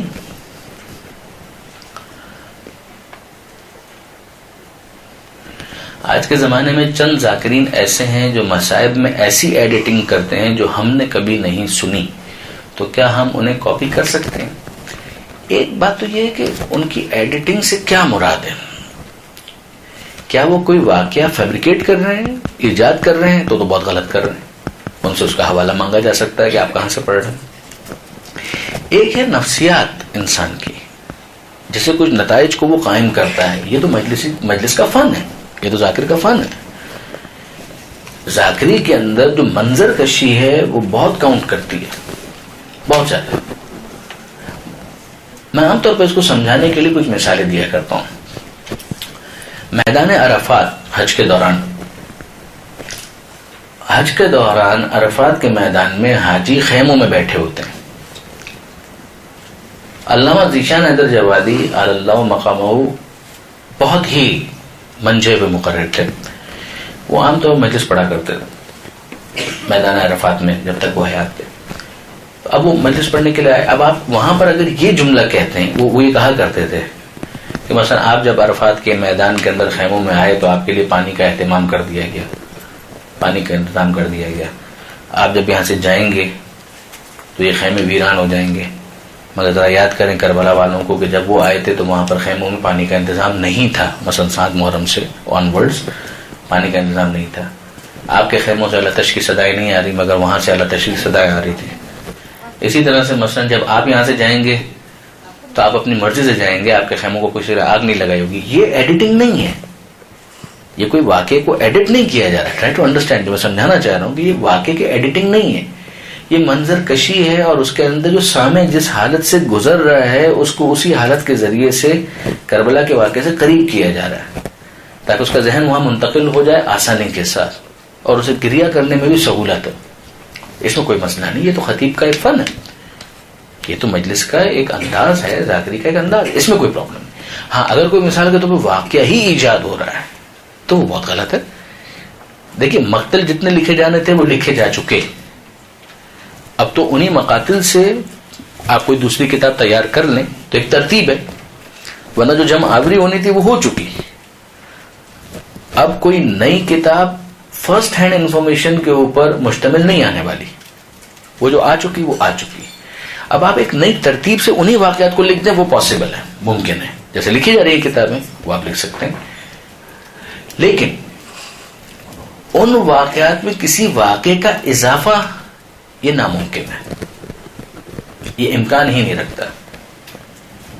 فن خطابت کا استعمال کرتے ہوئے, سامعین کی نفسیات کو استعمال کرتے ہوئے ذہن کو کربلا کی طرف منتقل کرنے کے لیے, کسی خاص واقعے کو ذہن میں نقش کرنے کے لیے بیان کا ایک انداز ہو سکتا ہے. اس میں کوئی حرج نہیں. شاعری بھی ہو سکتی ہے, بیان بھی ہو سکتا ہے, خطاب بھی ہو سکتا ہے, یہ سب ہو سکتا ہے. واقعہ ایجاد نہیں ہو سکتا, یہ سمپل سی بات ہے. اب جیسے ہم ابھی تھوڑی دیر پہلے ہم نے کہا کہ جناب قاسم علیہ السلام کے عقد کی جو بات ہے وہ کتابوں میں آئی ہے. آپ کو ممکن ہے کہ اس پر یہ اعتراض ہو کہ نہیں صاحب اس کی سند بہت ضعیف ہے, ہم اس کو قبول نہیں کرتے, وہ ایک الگ بحث ہے. ٹھیک ہے, بہت درست, وہ ایک بحث ہو سکتی ہے. ایک کہے کہ میرے لیے یہ سند قابل اعتبار ہے, دوسرا کہے میرے لیے سند قابل اعتبار نہیں. لیکن اب مثلا جناب قاسم علیہ السلام کے عقد کی گفتگو تو کچھ نہ کچھ کتاب کے اندر موجود ہے. آپ کسی اور شہید کے بارے میں جس کا کوئی تذکرہ کسی جگہ پر نہیں ہے اس کے بھی عقد کو آپ لے آئیں تو وہ تو غلط ہو جائے گا کہ تو آپ بالکل ایک نئی چیز ایجاد کر رہے ہیں جس کا آپ کے پاس کوئی اختیار نہیں ہے, وہ انوویشن ہے. تو ایڈیٹنگ سے اگر یہ مراد ہے تو غلط ہے, ایڈیٹنگ سے اگر وہ مراد ہے تو اس میں کوئی حرج نہیں ہے. کیا تبرہ بھی اختلافی یا انتشاری موضوعات میں شامل ہے؟ تبرہ تشیع کے اصول دین کے اندر آپ کہہ سکتے ہیں کہ شامل ہے. اگر سے درست ہے تو اس کو عام طور پر فروع دین کی فہرست میں لکھا جاتا ہے تبرہ یوں لے لیجیے, لیکن ایکچولی تو یہ اس اصول کے ساتھ تعلق رکھتا ہے. توحید یعنی شرک نہیں ہوگا, اس کا آف شوٹ ہے کہ خدا ایک ہے. اس کا مطلب یہ لا الہ کو پہلے کہنا پڑے گا, یعنی باطل خداؤں کو ہم نہیں مانتے. آپ کے محمد رسول اللہ آخری رسول ہیں تو اس کا مطلب یہ ہے کہ بعد میں جو بھی آیا آپ اس کو ڈسون کر رہے ہیں. مرزا غلام احمد قادیانی کو آپ نہیں مانتے, آپ مسلمہ قذاب کو نہیں مانتے. اسی طریقے سے جب آپ کہتے ہیں کہ میں علی و خلیفتہ بلا فصل, تو جتنے افراد درمیان فاصلہ ڈال رہے ہیں میں ان کو نہیں مانتا. یہ تو سیدھی سی بات ہے, تشیع کی عمارت کھڑی ہے اس کے اوپر, تو اس میں تو کوئی پرابلم نہیں ہے. ایشو کب آتا ہے جب آپ تہذیب کا دامن چھوڑ دیں, تہذیب کا راستہ جو ہے اسے ترک کر دیا جائے. گالم گلوچ, گالیاں, یہ نہیں ہونا چاہیے.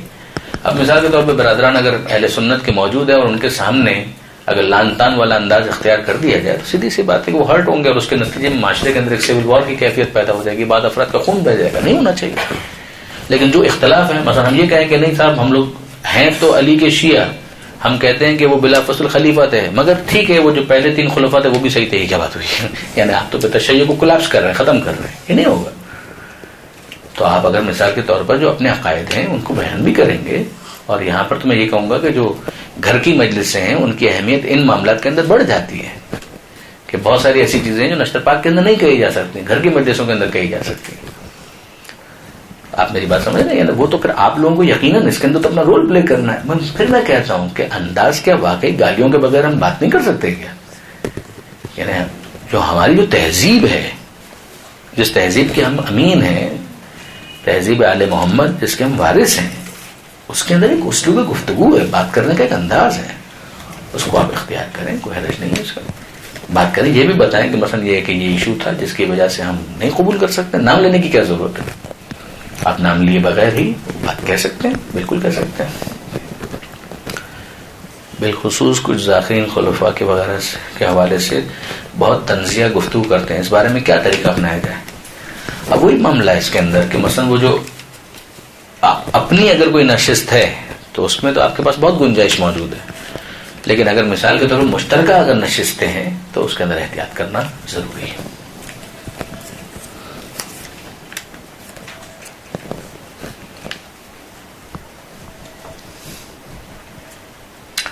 ابتدائی مراحل میں نئی ذاکرات کیا علماء و ذاکرین کی مجالس کی ویڈیو یا کتب سے مجالس یاد کر کے پڑھیں تو کیا یہ عیب ہے؟ قطعاً عیب نہیں ہے، بالکل عیب نہیں، بلکہ یہ تو ایک بہت بڑی بلیسنگ ہے. یعنی ہم کیوں یہ سمجھ رہے ہیں کہ ہر شخص جو ماں کے پیٹ سے ہی وہ ذاکر بن کے پیدا ہوتا ہے؟ ایسا نہیں ہے. ذاکر یا ذاکرہ بننے کا ایک پروسیس ہے، اس کے اندر یہ چیز شامل ہے. یہ تو میں بھی آپ سے عرض کر رہا تھا کہ جو سرپرستی کی اگر آپ بات کرتے ہیں تو ایک ڈائریکٹ سرپرستی، ایک انڈائریکٹ سرپرستی. یہ انڈائریکٹ سرپرستی ہے. اس زمانے میں جبکہ آپ کے پاس ٹیکنالوجی کی وجہ سے یہ چیزیں ایزیلی اویلیبل ہیں، تو ان سے استفادہ نہ کرنا ہی تو کفران نعمت ہے. یہ تو کفران نعمت ہے، آپ کیوں استفادہ نہ کریں؟ ذاکری کی بہت اچھی کتابیں لکھی ہوئی موجود ہیں. علامہ ذیشان رجوادی علی اللہ مقامہ نے بعض کتابیں اسی نیت سے لکھی تھی. جو مجموعہ مجالس ان کے اویلیبل ہیں اس میں آپ دیکھیے گا بعض مجموعے انہوں نے لکھے ہی اس عنوان سے تھے کہ اس کے ذریعے سے ذاکرین کو مجلس پڑھنے میں سہولت ہو جائے. اس وقت اگر آپ علامہ ذیشان رجوادی علی اللہ مقامہ، ایک نام علامہ سید علی نقی نقل صاحب علی اللہ مقامہ، بہت بڑا نام، بہت بڑا نام. ان بزرگان کی دونوں کی جو چھپی ہوئی کتابیں ہیں مجلس کی، صرف ان کو اگر آپ جمع کریں تو آپ بڑے آرام سے 200-300 مجالس آپ کے پاس موجود ہیں. ان کا معیار بہت اعلیٰ ہے. خاص طور پر نقل صاحب کی جو کتابیں ہیں علامہ سید علی نقی صاحب کی، اس کا معیار تو بہت ہی اعلیٰ ہے. ذیشان صاحب نے تو باقاعدہ چونکہ اسی مقصد سے لکھی تھی کتابیں بس، تو انہوں نے اس میں خیال رکھا ہے کہ مبتدی ذاکرین یعنی بالکل جو ابتدائی مرحلے میں ہیں ان کے لیے یہ کتاب ہے، وہ متوسط ہیں ان کے لیے کتاب ہے، پھر ان کی کتاب ہے ذکر و فکر، وہ نکات ہے، وہ ان کی ڈائری ہے. جو ان کی مجلس کی جو ڈائریز تھیں اس کو انہوں نے تھوڑا سا پیوریفائی کر کے ریفریش کر کے اس کو انہوں نے شائع کر دیا ذکر و فکر کے نام سے. تو اس میں تو آپ کو نکات ملیں گے، باقاعدہ ایک موضوع وہ لیتے ہیں اور اس موضوع کو نکات وار وہ نکات کی صورت میں وہ لکھنا شروع کر دیتے ہیں. وہ کتاب تو بہت مفید ہے. I should be very honest, میں نے خود ان کتابوں سے بہت استفادہ کیا ہے. میں نے ان کتابوں سے بہت استفادہ کیا ہے. بعض اوقات اس کو میمورائز بھی کر کے ہم نے مجلس سے پڑھی ہے، اور اس میں کسی قسم کی مجھے کوئی شرمندگی نہیں، مجھے فخر ہے اس بات پر کہ میں نے ان کتابوں سے استفادہ کیا ہے. جی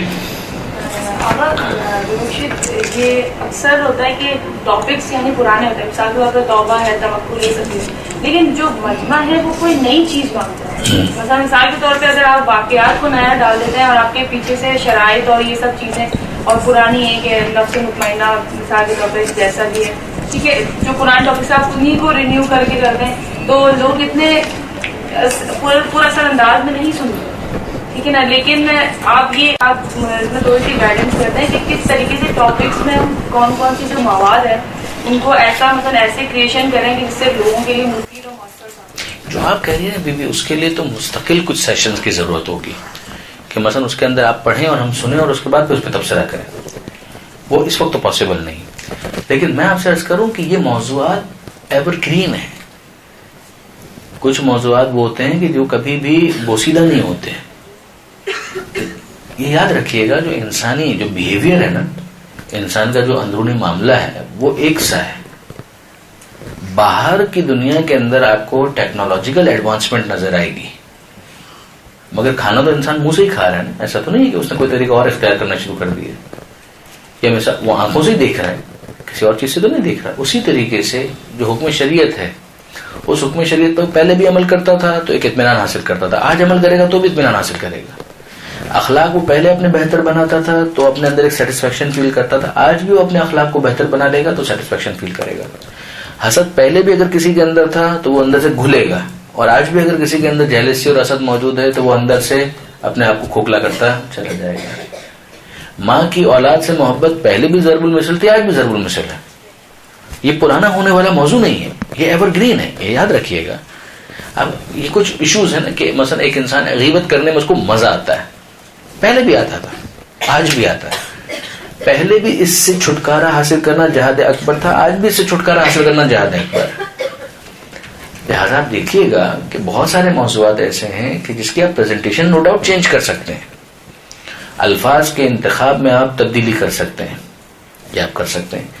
حکایت و واقعات کے اندر آپ مزید اپنے آپ کو اپڈیٹ کر سکتے ہیں کہ جدید دور کے جو ادیب ہیں، جو لکھنے والے ہیں، انہوں نے اس حوالے سے کوئی بات کہی ہے تو وہ آپ کو مل جائے، وہ آپ کا مطالعہ ہے، وہ آپ کی اسٹڈی ہے، وہ اچھی بات. آپ دیکھتے ہیں کئی مرتبہ ایسا ہوتا ہے کہ ایک موضوع پر آپ گفتگو کر رہے ہوتے ہیں اور اس کے اندر آپ صرف ایک شعر کا اضافہ کر دیں، اور اس شعر کے اضافے کی وجہ سے وہ مجلس کہاں سے کہاں پہنچ جاتی ہے. ایکچولی وہ ٹاپک کا ایشو نہیں ہوتا ہے، اس کی پریزنٹیشن ہوتی ہے کہ آپ کیسے اس کو بیان کر رہے ہیں. یوں آپ اس کو سمجھیے کہ مثلا ایک ہی ریحان اعظمی ہے، ان کے اشعار ہیں، ندیم سرور بھی پڑھتے ہیں اور کوئی دوسرا نوحہ خان ہے وہ بھی پڑھتا ہے، مگر اس کے پڑھنے کی وجہ سے ایک اثر پیدا ہو جاتا ہے، دوسرا نوحہ خان پڑھتا ہے تو وہ اتنا کامیاب نہیں ہو پاتا. تو اشعار تو اس کے ہیں اور بے شک ہیں اور اچھے لکھے ہیں، لیکن یہ کہ مسئلہ ہے کہ پڑھنے والے کے اوپر بھی فرق پڑتا ہے نا.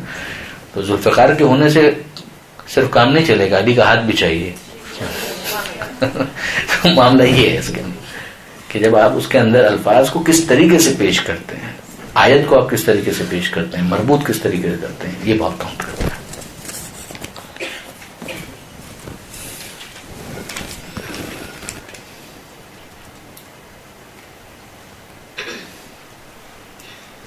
اس وقت یعنی اس پہ تو اگر گفتگو کرنا شروع کریں تو بہت لمبا ہو جائے گا معاملہ. مثلا آپ مصائب کے بارے میں ایک مجھ سے یہ پوچھا گیا یہ معتبر ہے یا نہیں، وہ معتبر ہے یا نہیں. اگر آپ کو کسی کتاب کے اندر مل جاتا ہے آپ پڑھ سکتے ہیں، سمپل. ایک بات ذہن میں رکھیے گا، معیار کیا ہے ہمارے پاس؟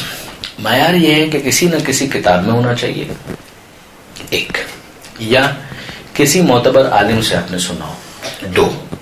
نمبر 3، جب آپ اس کو پڑھ رہے ہیں تو سامنے جو سننے والے ہیں ان کے ذہنوں کے اندر جو اہل بیت کا تقدس کا ایک تاثر اور جو اثر موجود ہے وہ ڈسٹرب نہیں ہونا چاہیے. یہ 3 چیزیں ذہن میں رکھیے گا کہ جو آپ پڑھ رہے ہیں وہ کسی کتاب میں ہو یا کسی معتبر عالم سے آپ نے سنا ہو. معتبر عالم، معتبر ذاکر. علامہ رشید ترابی نے پڑھا، آپ اس کو کوٹ کر سکتے ہیں، چاہے آپ ابھی ڈائریکٹ کتاب میں آپ نے چیک نہیں بھی کیا آپ پڑھ سکتے ہیں. مولانا مرزا صادق حسن صاحب سے آپ نے سنا ہے، آپ پڑھ سکتے ہیں. اسی لیے کوشش کی گئی تھی یوٹیوب کے اوپر، اگر آپ جا کر چیک کریں گے سیڈیز میں بھی تھا کہ پہلی محرم سے لے کر 8 ربیع الاول تک بھائی مصائب کیا پڑھنا ہے ہم کو سمجھ میں نہیں آ رہا. جائیے وہاں پر جا کر 7 ربیع الاول مولانا صادق حسن صاحب نے مصائب کیا پڑھے، فقط اس کو جا کر دیکھیے، آپ کو ایک آئیڈیا مل جائے گا. تو صرف بیان مصائب کے نام سے اگر آپ چیک کریں گے بیان مصائب مولانا صادق حسن آپ کو مل جائے گا. یہ کیا ہی اس لیے کیا تھا کہ پہلی محرم سے لے کر 8 ربیع الاول تک کوئی ذاکر کوئی ذاکرہ کہیں پر پریشان ہو، اسے یہ سمجھ میں نہیں آ رہا ہے کہ آج کے دن میں مجلس میں مصائب کیا پڑھوں، تو وہ جا کر ایک ریفرنس لے لے کہ اس کو اندازہ ہو جائے. آپ کو 5 ربیع الاول کو ایک مجلس کی دعوت آئی کہ آپ مجلس پڑھیے، آپ کو نہیں سمجھ میں آ رہا ہے، آپ چاہیے 5 ربیع الاول کو انہوں نے مصائب کیا پڑھے تھے تو آپ کو آئیڈیا ہو جائے گا. اب اس کو آپ نے سن لیا، اب کتاب تو آپ کے پاس ہے، آپ بالکل زیرو پر تو نہیں ہے. میں مثال کے طور پر کسی گاؤں دیہات کی خاتون سے تو بات نہیں کر رہا، ماشاءاللہ آپ لوگ شہر کے اندر ہیں، لائبریریز اویلیبل ہیں، آپ کے اپنے گھر کے اندر بعض کتابیں ہوں گی، پھر آپ نے اس کو کھولا دیکھا اور تھوڑا سا اس کو مزید فائن ٹیون کیا اور اس کے بعد آپ اس کو پڑھیں، کوئی حرج نہیں ہے، اس میں کوئی مشکل نہیں ہے. امامبارگاہ.com ایک بہت اچھی ویب سائٹ ہے، امام بارگاہ IMAMBARGAH.com. یہ اس لیے بہت اچھی ویب سائٹ میں اس کو کہہ رہا ہوں کہ اس کے اندر سارٹنگ بہت اچھی کی ہوئی ہے. ایک تو کلیکشن بہت اچھا ہے کئی علماء کا، اس میں بہت سے ایسے ہوں گے کہ جو آپ کو پسند ہوں گے، بعض ایسے ہوں گے جو آپ پسند نہیں کرتے ہوں گے. وہ آپ کا اپنا ایک ذوق ہے، وہ آپ کا اپنا ٹیسٹ ہے، وہ آپ اپنے حساب سے دیکھیے. مگر اس کے اندر پھر کیا ہے، موضوعات کے اعتبار سے تقسیم بندی ہے. یعنی ایک تو لینگویج کا وہ آپشن دیتے ہیں، اردو، انگلش، گجراتی. گجراتی تو آپ میں سے کوئی بھی مجلس نہیں پڑھتا ہوگا، لیکن اردو، انگلش، پنجابی، دوسری لینگویجز کی بھی آپشن اس کے اندر موجود ہے. کنٹری وائز بھی ہے. پھر اس کے بعد میل فیمیل اس کے بھی آپشن اس کے اندر ہیں کہ ذاکر کو سننا چاہ رہے ہیں، ذاکرہ کو سننا چاہ رہے ہیں. پھر اس کے بعد وہ موضوع پوچھتے ہیں کہ صاحب کس موضوع کے اوپر، موضوع کی لسٹ آ جاتی ہے، اس میں سے آپ کسی موضوع کو پک کر لیں. یا اگر آپ موضوع کو نہیں پک کرنا چاہتے تو آپ مصائب میں سے جو ریلیونٹ مصائب ہے ان کو آپ دیکھ لیں کہ آپ کس کے مصائب سننا چاہتے ہیں، تو اس کے اعتبار سے آپ اس کو سلیکٹ کر لیں. اور پھر آپ کے سامنے ایک پوری فہرست آ جاتی ہے. مثلا آپ جناب علی اکبر کے مصائب سننا چاہتے ہیں تو جناب علی اکبر کے مصائب رشید تراوی صاحب سے لے کر علامہ سید علی نقوی صاحب سے لے کر مولانا مرزا صادق حسن صاحب سے لے کر اور جہان شاہ کاظمی صاحب سے لے کر اور ادھر سے اور ادھر سے اور جتنے بھی اویلیبل ان کے اسٹاک کے اندر ڈیٹا اویلیبل ہے وہ سارے کا سارا وہ پریزنٹ کر دیتے ہیں. تو آپ کو اندازہ ہوتا ہے کہ اچھا انہوں نے اس طرح سے پڑھا، انہوں نے اس طرح سے پڑھا، انہوں نے اس طرح سے پڑھا. آسانی ہو جائے گی.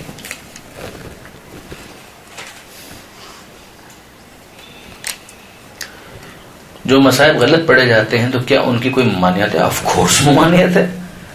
میں معیار آپ کی خدمت میں عرض کر چکا کہ یا کتاب میں ہو یا کسی معتبر ذاکر سے آپ نے سنا ہو تب آپ اس کو پڑھ سکتے ہیں. اور کیا اس کے لیے پھر کوئی سزا ہے؟ آف کورس سزا ہے. وہ تو جھوٹ ہو گیا، جھوٹ ہو گیا تو جھوٹ کی جو سزا ہو سکتی ہے وہ اس کی سزا ہے. بلکہ یہ زیادہ بڑا جھوٹ ہے کہ اہل بیت سے اس کی نسبت دی جا رہی ہے. تو یہ معاملہ اس کے اندر. اور کچھ ہے؟ کوئی اور سوال کسی کا؟ سادسہ کی مجلس مطلب بڑی ریلائبل ہوتی ہے اور انسان جس آپ نے کہا کہ ریفرنس کی ضرورت نہیں ہوتی. اب اس میں جس طرح وہ بی بی سغریٰ صاحب علیہ کے مسائل کو بیان کرتے ہیں سادسہ، تو اب ظاہر ہے ہم تو مطلب ہم تو بک سے بھی اسٹڈی کر سکتے ہیں، اس کا نتیجہ نہیں نکال سکتے جو روایت ضعیف ہے. ان کے سننے سے اور ان کے سے ہم بی بی سغریٰ کے مسائل کو پڑھ سکتے ہیں. بالکل پڑھ سکتے ہیں. سوال ان کا بڑا پریسائز ہے جناب سغریٰ کے مسائل کے بارے میں. میں نے ابھی آپ سے عرض کیا کہ معیار یہ یا کتاب کے اندر ہو یا کسی معتبر عالم سے آپ نے سنا ہو. جناب سغریٰ کا ذکر کتابوں کے اندر ہے. اس میں یہ بحث ہو سکتی ہے کہ کتنا معتبر غیر معتبر، وہ ٹھیک ہے، وہ کرتے رہے علماء جو کام کر ان کے مسائل کو بیان کرنے سے اس تقدس والے تصور کے اوپر کوئی فرق آ رہا ہے؟ کوئی فرق نہیں آ رہا. ایک مشکل، ایک مصیبت ہے. ایک بیٹی ہے مدینہ منورہ کے اندر ہے، وہ جدا ہو گئی ہے باپ سے، باپ جو ہے سفر کے اوپر گیا ہوا ہے، اس کی جو فیلنگز ہیں وہ آپ تصور میں بھی لا سکتے ہیں، نفسیاتی اعتبار سے بھی آپ اس کی منظر کشی کر سکتے ہیں، کوئی حرج نہیں ہے. اور پھر اگر جو واقعات ملتے ہیں ان واقعات کو پڑھ بھی سکتے ہیں. علامہ سید علی نقوی صاحب نے بھی اس کو بہت زیادہ وزن دیا ہے. مولانا میں ایک تصاد بھی اس میں نہیں ہے. میں آپ سے عرض کروں کہ کل ایک واقعہ پیش آئے گا، آج آپ اخبار دیکھیں گے تو اس اخبار کے اندر جنگ آپ کو ایک انداز سے رپورٹ کرتا ہوا نظر آئے گا، اسی واقعے کو ایکسپریس کسی اور انداز سے رپورٹ کرتا ہوا نظر آئے گا آپ کو. پرو گورنمنٹ ہے تو اس کا انداز الگ ہو جائے گا، اینٹی گورنمنٹ ہے اس کا انداز الگ ہو جائے گا. درست ہے؟ بالکل اسی طریقے سے. اچھا کچھ ہے جزیات، ان جزیات کے اندر اس کو دلچسپی نہیں ہے تو وہ نہیں رپورٹ کریں گے، ان کو دلچسپی ہے تو یہ رپورٹ کریں گے. کچھ شہر کے چینلز ہوتے ہیں، مثلا اب میں نام بھی لے لیتا ہوں، مثلا میٹرو، ٹھیک ہے جی، تو اس کے فوکس جو ہے وہ شہر ہے تو وہ زیادہ تفصیل بیان کرے گا کراچی کا اگر کوئی واقعہ ہے. اور مثلا دوسرے جو چینلز ہیں وہ صرف شہر کو فوکس نہیں کر رہے ہیں، پورے پاکستان کو فوکس کر رہے ہیں، تو اس کے اندر وہ شہر جو ہے اس کی اہمیت جو ہے وہ نسبتاً کم ہو جائے گی. پھر اگر شیعوں کا کوئی ایشو ہے تو کوئی بھی چینل کور نہیں کرے گا. یہ وجوہات ہیں. پھر اس کے بعد جب آپ کے پاس آج تو آپ خود اس واقعے کے مشاہدین ہیں نا، لیکن اگر 10 سال کے بعد آپ اس کے اوپر تحقیق کرنے کے لیے بیٹھیں گے تو آپ کے سامنے یہ بھی ایک ریفرنس ہوگا، یہ بھی ایک ریفرنس ہوگا، یہ بھی ریفرنس ہوگا. پھر اس کی یعنی آج میں آپ کو ایک ٹاسک دیتا ہوں، چلیں 1980 کے اندر زکوٰۃ سے ریلیٹڈ جو ایجیٹیشن ہوا تھا، آپ جائیے لیاقت نیشنل لائبریری کے اندر، اور لیاقت نیشنل لائبریری کے اندر مختلف اخبارات آپ کو اس زمانے کے مل جائیں گے. وہاں پر جائیے اور جا کر آپ ان اخبارات کو پڑھیے اور پھر ڈان کو پڑھیں، اس کی رپورٹنگ کو دیکھیں، جنگ کو دیکھیں، اس کی رپورٹنگ کو دیکھیں، اور پھر اس کے بعد ان دونوں کو دیکھ کے آپ نتائج قائم کرنا شروع کریں. یہی کام آپ کریں، یہی کام یہ کریں، یہی کام کوئی تیسری خاتون کریں. پھر اس کے بعد آپ دیکھیے کہ کہیں کچھ فرق آتا ہے یا نہیں آتا. آئے فرق آئے گا. یہ رپورٹس ہیں جو آپ تک پہنچی ہیں. سر یہ اچانک تو ایسی باتیں سننے میں آئی جیسے حدیث قصہ کے بارے میں یا بیوی سے ہو رہا ہے جناب خاتون کا, ہم لوگ آپ کی 40-50 سال سے یہ واقعہ دیکھتے آ رہے لیکن کبھی بھی نہیں تھا, اب یہ ایسے واقعے کیوں ہو رہے ہیں؟ اب اس کے اندر بھی میں آپ سے عرض کروں کہ جو کتابوں کے اندر اگر آپ دیکھیں گی تو یہ اختلافات پرانے ہیں, یہ کوئی آج کا اختلاف نہیں ہے. میں آپ سے عرض کرتا ہوں مثلا حماد صاحب حسین آغا مرتضیٰ مطہری کی اگر آپ دیکھ لیں تو 10 سال میں تو نہیں لکھی گئی, ان کو تو شہید ہوئے تقریباً کتنے سال ہو گئے. انقلاب آیا تھا 79 کے اندر, اور اس کے بعد اگر آپ دیکھیں تو فوراً شہید مطہری کا انتقال ہو گیا تھا, شہادت ہو گئی تھی. تو اگر آپ 80 سے بھی گن لیں 90, 2000, 2016 یعنی تقریباً 36 سال تو ان کو بھی ہو گئے. انہوں نے حماد صاحب حسین لکھی تھی, اس سے پہلے وہ ان تمام تر اختلافات کو لکھ چکے ہیں اس کتاب کے اندر. اسی طریقے سے مثلاً آپ لولو مرجان لے لیں, محدث نوری کی غالباً ہے یا جس کی بھی ہے, تو اس کے اندر اگر آپ دیکھ لیں آداب اہل منبر کے اندر بہت ساری ایسی چیزیں آپ کو لکھی ہوئی مل جائیں گی, وہ سے بھی پرانی. تو کچھ چیزیں وہ ہے جو کتاب کے اندر ہوتی ہیں مگر بیان نہیں ہوتی ہیں. میں تو کہہ رہا ہوں کہ بیان نہیں کرنی چاہیے, شاید ضرورت بھی نہیں ہے اتنی زیادہ, مگر ٹھیک ہے وہ ہو گئی صحیح. حدیث قصہ کا کوئی ایشو نہیں ہے, یہ بتا دوں میں آپ کو. حدیث قصہ کے اندر بھی بعض علماء نے یہ باتیں لکھ دی ہیں, لیکن یہ کہ بہرحال اس کا مین اسٹریم تو جو شیعہ مزاج ہے اس کے اندر کہیں پہ بھی کوئی پرابلم نہیں ہے. نئی ذاکرات کے لیے مجلس سے پہلے 10-15 منٹ مجلس پڑھنے کا رواج کیسے بڑھ سکتا ہے؟ جیسے آپ نے فرمایا کہ پہلے ایسا ہوتا تھا. جی ہاں, اس کے لیے طریقہ سمپل صحیح ہے, آپ سب اپنے گھروں کے اندر ایک مجلس کرنا شروع کر دیں. کرتے ہی ہوں گے آپ لوگ, تو اس کے اندر یہ ٹرینڈ جو ہے وہ آپ سے شروع کر دیں, ختم ٹرینڈ بن جائے گا. 10 منٹ 15 منٹ. بھائی آپ کے گھر کے اندر بچے بچیاں ہیں, ان میں یہ ہوتا ہے نا کہ مثلا کچھ افراد ہیں کہ جو نوحہ پڑھنا چاہتے ہیں, لیکن یہ کہ بہرحال ابھی اتنی پوری طریقے سے فائن ٹیون نہیں ہوئے ہیں, پوری طرح سے ٹرین نہیں ہوئے, تو آپ یہی کرتے ہیں کہ ان کو 5 منٹ پڑھواتے ہیں, اور اس کے بعد پھر جس کو آپ نے مرثیہ پڑھنے کے لیے, سلام پڑھنے کے لیے باقاعدہ دعوت دی ہوتی ہے, پھر اس کو آپ مائک دیتے ہیں. تو یہ اسی لیے ہوتا ہے کہ اس کی تھوڑی پریکٹس ہو جائے اس بہانے. نوحہ خانے یا ماتم کے اندر بھی یہی ہوتا ہے کہ اسی طریقے سے آپ کسی کو آگے بڑھاتے ہیں. ذاکری کے اندر بھی یہی ہوتا ہے, اور اسی طریقے سے یہ ہوگا انشاءاللہ. معصومین کی حیات کے بارے میں معتبر کتابوں کے نام بتائیے. ایک کتاب میں بتا چکا, ذکر و فکر, اس کے اندر خود سیرت کا ایک سیکشن ہے, اس میں معصومین کی سیرت نکات کے ذریعے سے انہوں نے نکات اس کے لکھے ہیں. خود علامہ ذیشان نظر جوادی صاحب کی ایک اور کتاب ہے جس کا نام ہے نقوش عصمت. اگر آپ نے اب تک سیرت کے اوپر کوئی پوری کتاب نہیں پڑھی ہے تو یہاں سے آپ شروع کر سکتے ہیں. ذکر و فکر میں جو نکات درج ہیں ان کو میمورائز کریں, ان کو یاد کریں, سمجھیں. نقوش عصمت کو پڑھیں. اسی طریقے سے علامہ نجم الحسن کراروی صاحب کی کتاب 14 ستارے, یہ اردو والی کتابوں کی میں بات کر رہا ہوں. اسی طریقے سے اگر یہ آپ پڑھ لیں تو پھر اس کے بعد اگلے مرحلے میں داخل ہو جائیں منتل اعمال شیخ عباس قمی. اس معافی جاتا ہوں, اس کا اردو ترجمہ ہے احسن المقال کے نام سے, 2 جلدوں میں. احسن المقال, احسن جس طرح کہتے ہیں نا حسن, احسن المقال, میم قاف الف لام. اس کی 2 جلدیں اردو ترجمے کی. اس میں جو دوسری جلد ہے, اس دوسری جلد کے اندر آخری کا حصہ جو ہے تاریخ الخلفاء سے متعلق ہے, یعنی اس میں وہ ہسٹری بھی آپ کو مل جائے گی کہ جو خلفاء کی تاریخ کہی جاتی ہے, پہلے خلیفہ سے لے کر پھر بنو امیہ کے بعد بنو عباس کے بعد طبقات. بڑا بہترین کام انہوں نے اس کے اندر کیا ہے. شیخ عباس قمی, اس کا اردو ترجمہ کیا ہے سردار حسین نجفی صاحب نے. یہ اگر آپ پڑھ لیتے ہیں تو پھر اس کے بعد اگر آپ کو جانا ہے تو بحر الانوار کا اردو ترجمہ ہو چکا ہے, جو سلیکٹڈ جو جلدیں ہوئی ہیں اس میں جو سیرت سے ریلیٹڈ ہے اس کا ہو چکا ہے. لیکن وہ اگر آپ میں ہمت ہے تو اس لیے کہ وہ پھر انسائکلوپیڈیا ہے, اس کے اندر صحیح غلط سب کچھ شامل ہے. تو اگر آپ میں ایک حوصلہ ہے پڑھنے کا تو پھر آپ اس کو پڑھیں. جی نہیں, کہاں امر بالمعروف سے کیا تعلق ہے اس کا؟ امر بالمعروف اور نہی عن المنکر جو ہے نا ہے توضیح المسائل کے اندر پورا چیپٹر لکھا ہوا ہے, امر بالمعروف اور نہی عن المنکر, کہ امر بالمعروف کی شرائط, نہی عن المنکر کی شرائط یہ ہیں, یہ اسٹیپ ہو تو اس اسٹیپ کی طرف نہ جائیں, یہ اسٹیپ ہو تو اس اسٹیپ کی طرف نہ جائیں, یہ ہو تو اس طرف نہ جائیں. اس کے اندر میں یہاں پر جو آپ سے بات کر رہا ہوں وہ یہ ہے کہ بھائی آپ ممبر کے اوپر جا کر مجلس پڑھ رہے ہیں, درست ہے, جب آپ مجلس پڑھ رہے ہیں تو کیوں آپ یہ ایزیوم کر رہے ہیں کہ جتنے آپ کے سامنے موجود ہیں وہ سارے کے سارے فاسق و فاجر بیٹھے ہوئے ہیں؟ یہ کتنا برا گمان ہے کسی مومن کے بارے میں. پیغمبر اکرم کا یا معصومین کا یہ طریقہ کار نہیں تھا کہ مثلا وہ بات بات پر پوائنٹ آؤٹ کریں ممبر سے. یہ تو ایک مومن کی توہین کرنا ہے, یہ مومن یا مومنہ کی توہین کرنا ہے. فرض کیجئے آپ کو پتا بھی ہے کہ یہ جو آپ کے سامنے مجمع بیٹھا ہے اس کے اندر کوئی ایسا ہے کہ جس کے اندر یہ خرابی موجود ہے, تو کیا آپ اس کو وہیں سے ممبر سے اس طرح سے ٹونٹ کرنا شروع کریں گے کہ اس کا دل زخمی ہو جائے, وہ دوسروں کے سامنے جو ہے وہ بہت زیادہ ذلیل ہو جائے؟ کیا فائدہ ہوگا اس کا؟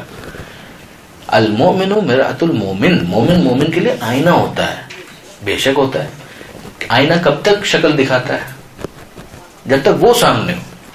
جب وہ سامنے نہیں, کوئی دوسرا آیا تو یہ نہیں بتاتا ہے کہ تم سے پہلے والا جو شخص ابھی آ کر گیا ہے اس کے اندر یہ چیزیں تھیں, وہ نہیں بتاتا.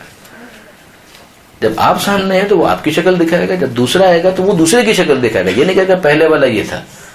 بالکل اسی طرح آپ کو اگر ایک پتا ہے کہ مثلا ایک معاشرے کے اندر ایک عمومی مسئلہ پایا جاتا ہے, ٹھیک ہے, بالکل صحیح ہے, تو اس میں آپ یہ نہ کریں کہ مثال کے طور پہ میں جانتا ہوں کہ یہاں جو افراد موجود ہیں اس کے اندر یہ نہیں, نہ پن پوائنٹ کریں, نہ یہ جملہ کہیں کہ مثلا میں جانتا ہوں یہاں پر جو افراد موجود ہیں ان کا یہ مسئلہ, نہ یہ نہ کریں. آپ کہیں کہ لوگوں کے درمیان ایک اس طرح کی بات پائی جاتی ہے جو پیغمبر اکرم کے بارے میں کہا جاتا ہے. پیغمبر کا طریقہ یہ تھا کہ لوگوں کو کیا ہو گیا ہے کہ میں سنتا ہوں کہ مثلا وہ ناپ تول کے اندر کمی کرتے ہیں, ایک یہ انداز ہے, ایک وہ انداز ہے. اب فرض کیجئے آپ واقعی کسی سے ون آن ون ڈسکشن کر رہے ہیں, تو آپ ایک طریقہ یہ ہوتا ہے کہ مثال کے طور پر اس موقع پر بھی ابتدا ہی بالکل نیگیٹو انداز سے کریں, اور ایک یہ کہ نہیں آپ اس کے کاندھے پہ ہاتھ رکھیں, کیسا مزاج ہے, خیریت سے, ٹھیک ٹھاک ہے, پہلے اس سے کچھ بات تو کریں, اس کو قابل سماعت تو بنائیں.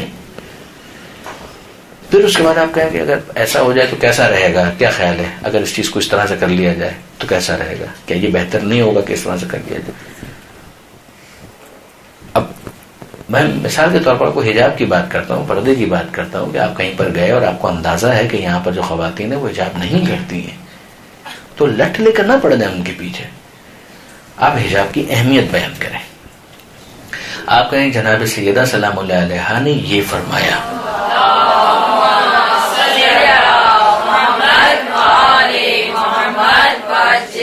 آپ متوجہ, شہزادی کا کوئی قول پیش کریں ان کے سامنے. آپ یہ کہیں کہ قرآن مجید میں سورہ نور 24واں سورہ ہے, اس کے اندر یہ آیتیں ہیں کہ جس میں پروردگار عالم یہ بات کہتا ہے, ایک یہ طریقہ ہے. آپ متوجہ ہیں. پھر اس کے بعد مثلا سورہ احزاب سے آپ نے کچھ آیتیں آپ نے منتخب کی, اس کے اوپر آپ نے گفتگو کی, اس کی آپ نے تشریح کی. اب آپ سامنے والے کو افینڈڈ فیل نہیں کر رہا. دیکھیں وہ پروگرام جو ہو رہا ہے ایک مجلس کا پروگرام ہے, کوئی ٹی وی کے اندر کوئی ٹاک شو نہیں ہو رہا ہے. بہت سے مقامات ایسے ہوتے ہیں کہ جہاں پر ذمہ داریاں بدلتی ہیں, اس کا موقع محل الگ ہے. میں مجلس کی بات کر رہا ہوں, میری بات کو سمجھیے گا. جب آپ مجلس کی بات کر رہے ہیں, آپ کے سامنے مومنین موجود ہیں, مومنات موجود ہیں, خواتین موجود ہیں, آپ ان کے بارے میں ایک اچھا تاثر رکھیں, اچھا حسن ظن رکھیں ان کے بارے میں. ہاں آپ کو پتا ہے کہ ایک مسئلہ ہے یہ والا, تو میں یہ نہیں کہہ رہا کہ آپ مثال کے تو شتر مرغ کی طرح آنکھیں بند کر لیں یا وہ ریت میں اپنے آپ کو, نہ یہ نہیں کہہ رہا. آپ اس موضوع کو ایڈریس کریں. امر بالمعروف نہی عن المنکر کا یہی تقاضا ہے نا کہ آپ اس موضوع کو ایڈریس کریں, آپ کریں. لیکن موضوع کو ایڈریس کرنے کے لیے ڈائریکٹ کرٹیسزم کی جگہ انڈائریکٹ طریقہ اختیار کریں, یہ میں عرض کر رہا ہوں. پھر انڈائریکٹ بھی آپ نے یہ طریقہ اختیار کیا, پھر اس کے بعد تنزیہ انداز اختیار نہ کریں. ایک طریقہ یہ ہے کہ مثلا ایک طرف ہم جناب سیدہ کی کنیز ہونے کے دعوے دار ہیں اور اس کے بعد ہمارا طریقہ کار یہ جملہ اگر آپ 5 مجلسوں میں ایک دفعہ کہیں تو مجھے کوئی اعتراض نہیں ہے. میں پھر کہہ رہا ہوں, یہ اگر آپ کہتی ہیں 5 مجلسوں میں, 10 مجلسوں میں 1 مرتبہ, 2 مرتبہ, 3 مرتبہ آپ نے کہا, اوکے. ہر دوسرا جملہ اگر یہی بنتا جائے گا تو اس کا مطلب یہ ہے کہ سامنے والے کو آپ نے واقعاً ایک ہیوملیشن, ایک ڈسگریس جو ہے اس والی پوزیشن کے اندر آپ لے کر آئے. وہ آئندہ سے آپ کی مجلس میں آ کر نہیں بیٹھے گا, اور آپ کی مجلس میں آ کر نہیں بیٹھے گا, اس کا مطلب یہ وہ عزاداری سے دور ہو جائے گا. عزاداری سے آپ دور کیوں کرنا چاہتے ہیں اس کو؟ یہ تو آپ کے لیے ایک بہت اچھی ایک اپارچونٹی ہے کہ وہ کم سے کم عزاداری میں تو آ رہا ہے. وہ خاتون اگر عزاداری میں آ رہی ہے تو آج نہیں تو کل نہیں تو پرسوں دیر از چانس کہ وہ اپنے آپ کو چینج کریں. آپ ایک فورم کو کیوں بالکل ایسا بنانا چاہتے ہیں کہ جہاں پر سارے متقی اور پرہیزگار آ کر بیٹھیں؟ نہیں, ایسا نہیں ہے. ان کو بھی آنے دیں ان کو. دل میں داخل ہونے کا راستہ پیٹ سے ہو کر گزرتا ہے. یہ جملہ سنا ہے آپ نے؟ بہت سے افراد اگر مثال کے طور تبرک ہی کی خاطر آتے ہیں مجلس کے اندر، آنے دیجیے ان کو. یہ جملہ بھی عام طور پہ کہا جاتا ہے کہ صاحب یہ مجلس کے لیے تھوڑی آتے ہیں تبرک کے. ارے آنے دیجیے بابا، تبرک کے لیے بھی اگر آتے ہیں تو کیا برا ہے؟ جناب سیدہ سے ہی منسوب ہے نا وہ تبرک، یعنی آپ کے اور میرے یعنی کوئی ذاتی جاگیر تو نہیں ہے. بسم اللہ یار، کیا رہے اس کے اندر وہ آتے ہیں اور اس طرح سے بھی اگر آ کر وہ 2 باتیں دین کی سن لیں گے تو we should be very positive. یعنی میں آپ کو بالکل خاران، میں آپ کو دل سے کہہ رہا ہوں یہ بات، پازیٹیو رہیے، نیگیٹو مت ہو بہت زیادہ. اس کے دونوں فائدے ہوں گے. ایک تو وہ جو میں کہہ رہا ہوں کہ ان کے اوپر جو اثر ہونے کا امکانات ہے وہ بڑھیں گے، خود آپ کے لیے بہت اچھا ہے، آپ فرسٹریشن کا شکار نہیں ہوں گے. میں اتنے عرصے سے یہ بات بول رہی ہوں، کوئی اثر نہیں لیتا. ارے بھائی نہیں لیتا کوئی بات نہیں یار، آپ بولنے کے ذمہ دار تھے، وہ آپ بول چکے، کافی ہے، بس کول ڈاؤن، ٹھنڈے ہو جائیں تھوڑا. اس کے اندر لٹ لے کے نہیں پڑنا ہے کسی کے پیچھے، طنزیہ انداز اختیار نہیں کرنا ہے، بات بولنی ہے، بات بولنی ہے، میرٹ پر بولنی ہے، سامنے والے کو ذلیل کیے بغیر بولنی ہے. اگر ڈائریکٹ 1-on-1 ڈسکشن کبھی ہو رہا ہو اور ہمیں معلوم ہے کہ یہ پرابلم اس کا ہے اور ہمیں لگتا ہے کہ ہمارے کہنے کا کوئی فائدہ ہو سکتا ہے، کاندھے پہ ہاتھ رکھیں، پیار سے بات کریں، پھر اس کے بعد کہیں کیا یہ اس طریقے سے ہو جائے تو زیادہ بہتر نہیں ہے. سوچئے گا، میں نہیں کہہ رہا کہ میری بات کو بھی آپ گیون لے لیں، لیکن سوچئے گا شاید یہ کچھ زیادہ بہتر ہو. میں نے اس چیز کو فیل کیا ہے سوسائٹی کے اندر کہ طنزیہ گفتگو کی وجہ سے لوگوں کا مزاج طنز والا بن گیا، وہ ایک دوسرے کے اوپر طنز کرنا شروع کر دیتے ہیں. یعنی جو امپریس بھی ہوتے ہیں وہ بھی پھر ایک دوسرے کے اوپر طنزیہ اندازی. پھر ماں جو ہے وہ اولاد سے بات کر رہی ہے وہ طنزیہ انداز، بیوی شوہر سے بات کر رہی ہے طنزیہ انداز، شوہر بیوی سے بات کر رہا ہے ٹونٹی کر رہا ہے. وہ ایسا اگر آپ طنزیہ ایک طنز والا ہی ماحول اگر ایک چاہتے ہیں تو غلط بات ہے، ورنہ بہت مشکل ہو جائے گا. واقعا سوسائٹی کے اندر ایک ٹینس ماحول بننے لگتا ہے جو نہیں ہونا چاہیے، میرے خیال میں نہیں ہونا چاہیے. یہ کچھ مسٹیکس ہوئی ہیں، یہ میں آپ سے واضح عرض کر رہا ہوں. میدان تبلیغ کے اندر کچھ غلطیاں ہوئی ہیں، جہاں بہت سے اچھے کام ہوئے ہیں کچھ غلطیاں بھی ہوئی ہیں. تو ان غلطیوں کو کم سے کم جتنا جلد کریکٹ کر لیں وہ زیادہ بہتر ہے انشاءاللہ. طنز کا اپنا موقع ہوتا ہے، ہر دوسرا جملہ طنز کے لیے مناسب نہیں ہے. درست. بسم اللہ وآخر دعوانا ان الحمد للہ رب العالمین.